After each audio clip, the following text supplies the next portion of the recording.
Welcome to Kenton's videos. Enjoy the video. In this video, I will explain how to change brake pads on a Honda Insight. First, gather your essential tools, including a jack, a lug wrench, and a C-clamp. Make sure you have new brake pads and fresh brake fluid on hand. Safety is paramount, so always use jack stands and wheel chocks to secure your vehicle before starting any work. This preparation ensures a smooth and safe replacement process. Once your vehicle is safely secured, you can begin by lifting it and removing the wheel. Next, locate the brake caliper, unbolt it, and carefully remove it from the rotor.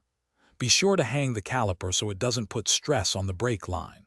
Finally, you can easily slide out the old, worn brake pads from the caliper bracket, preparing the way for your new components.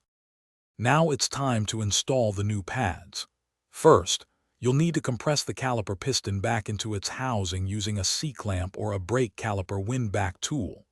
Then, carefully insert your new brake pads into the caliper bracket, ensuring they are correctly seated.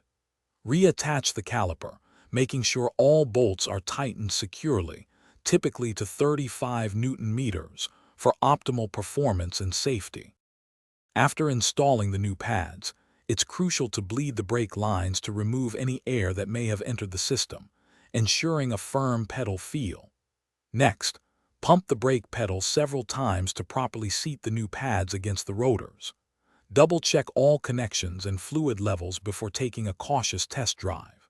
Remember to check the description below for a link to the Shark AI Ultra Robot Vacuum and other great deals to keep your garage clean. Thanks for watching. Consider subscribing if we helped you.